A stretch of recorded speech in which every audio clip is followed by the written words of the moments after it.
Connecticut, not unlike New York and New Jersey and Massachusetts, has a very low rate of firearm-related deaths. The most common firearm-related death is not a homicide, it's a suicide. And obviously, many suicides are impulse-driven. And access to a firearm makes carrying out that impulse much easier. Hi there, it's WAMC News Director Ian Pickus.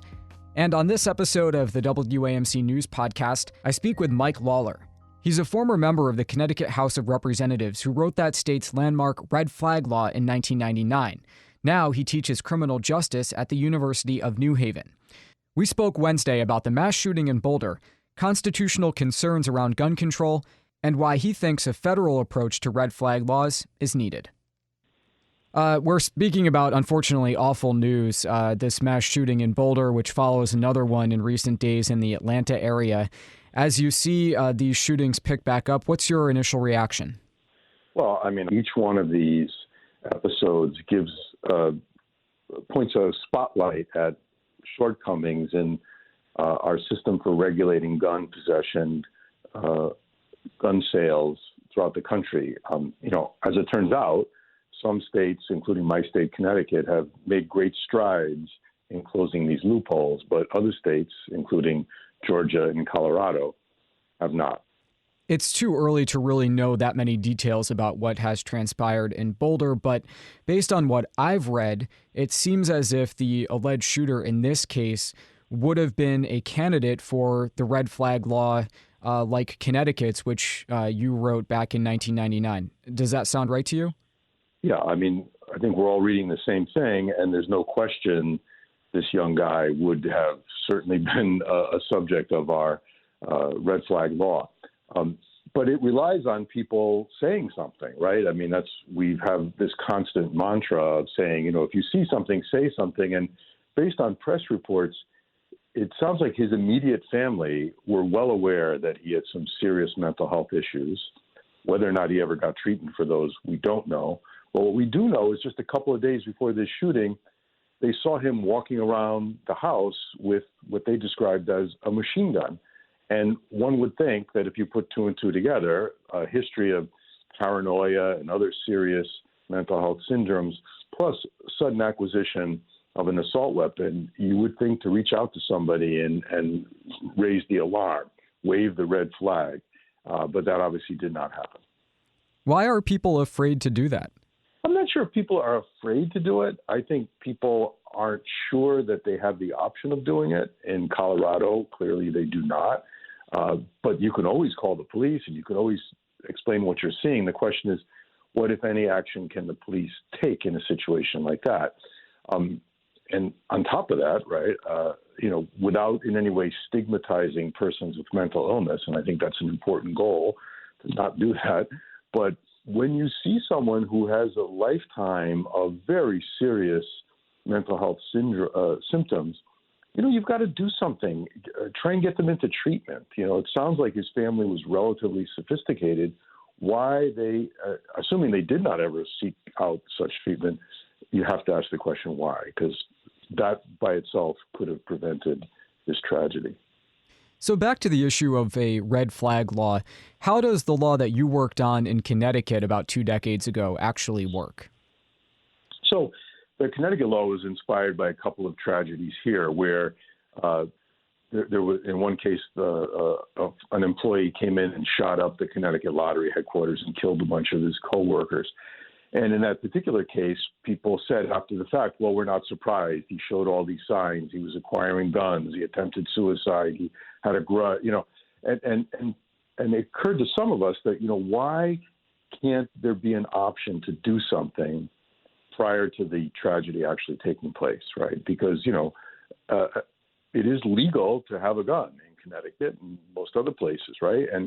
And at what point do you try and do something when people have guns and they're displaying the kinds of behavior that leads you to believe they're an imminent risk to themselves or to others? And that's why we wrote this law. And what it basically says is if you reach out to the police and report that someone has guns and appears to pose an imminent risk to themselves or to others, the police are required to do an investigation and present it in the form of a warrant application to a judge. And if a judge makes a finding that there's probable cause to believe that the person actually has access to guns and is an imminent risk to themselves or others, the police have a warrant. They can seize the guns. If appropriate, refer the person or bring the person to a mental health evaluation.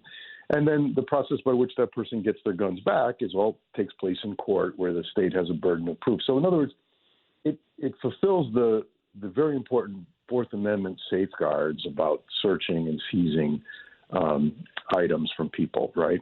But on the other hand, it's pretty clear in retrospect that it has prevented so many tragedies, both suicides and homicides. This has been studied extensively by academic experts. They've determined that our law has been effective, and I think that's why so many states now are copying it. You kind of led me to this next question. It's hard to prove a negative. How do you know that it has worked? Well, I mean, for starters, Connecticut, not unlike New York and New Jersey and Massachusetts, has a very low rate of firearm-related deaths. The most common firearm-related death is not a homicide, it's a suicide. And obviously, many suicides are impulse-driven. And access to a firearm makes carrying out that impulse much easier. And I think what we found in Connecticut is that the most frequent person to report somebody to the police are actually mental health providers themselves. I mean, they have a duty to warn. It's an exception to medical, doctor-patient confidentiality. And in many cases, they're the ones who reach out. And also family members are the ones who reach out and say, hey, we're concerned about this person. And so what we've been able to do is demonstrate, before and after the law took effect, the number of suicides related to firearms. And it's clearly dropped. And there was an extensive study done by the Duke University Medical School, some researchers at Yale University, which concluded that the rate of suicides was clearly affected by the existence of the red flag law. Plus, we know how many times it's been used. And, if you're like me and you've read many of these warrants that the police brought to judges to sign, you can see the very clear signs of imminent danger. Many of these people not only had one gun, but literally had hundreds of weapons in their homes and thousands upon thousands of rounds of ammunition. Plus things like pictures of Hitler and all, samurai swords and hand grenades. And many of these people were completely off the mental health radar screen up until this point. And many of these people were able to get treatment and, return to somewhat normal life. But it's such an important tool to have without in any way violating people's Fourth Amendment rights related to search and seizure and due process, and their Second Amendment rights related to possession of firearms. Well, let's touch on that for a second. Say more about that. The Supreme Court has affirmed an individual right to keep and bear arms, and it hasn't set a limit on how many guns you can have. So what do you say to those who would argue that a red flag law is an infringement of the Second Amendment? Well, it's not any more than the law that says if you're a convicted felon, you are not allowed to possess firearms. It's based on due process. It's based on evidence. It's based on decisions made by judges and hearings that take place in court where you have all the rights to due process. I mean, there's a lot of reasons why people are prohibited from possessing firearms in every state, including the reddest of red states. And just for example, if you are convicted of a felony, you are not allowed to possess firearms. And I'm not sure there's people who disagree with that law. So if that law is constitutional, why isn't another law that it's based on your behavior that disqualifies you from possessing firearms? I would argue that Connecticut has a well-regulated system of governing acquisition and possession of firearms. And that's what the Constitution describes. Lastly, President Biden did speak shortly after news of the Boulder shooting on Tuesday, and he reiterated support for some federal gun control measures. You mentioned earlier that it's really a patchwork right now in terms of different laws for different states. Some states have, red flag laws, some states don't, and some states have enacted restrictions on automatic weapons, other states haven't. Do you think this is something that really needs to be done at the federal level? Well, ideally, it would happen at the federal level because, all we know for sure is the states that have these reasonable but yet extensive rules governing firearms have a very low incidence of firearm-related deaths. We know that. And Connecticut, New York, New Jersey, Massachusetts lead the pack. And we know the states that have virtually no limitations on acquisition and possession of firearms have by far the highest rates. And the gap is pretty wide, too. And so we have these prototypes. We know they work. We know that law-abiding citizens in Connecticut, New York, New Jersey, Massachusetts have a right to keep and bear arms. They absolutely do. It's in our state constitution as well. But we have an obligation to regulate that. And as long as we do so with respecting people's rights and have a defensible system for doing this, and as long as we don't prohibit people from possessing firearms altogether, I think we're well within the guardrails of the Second Amendment.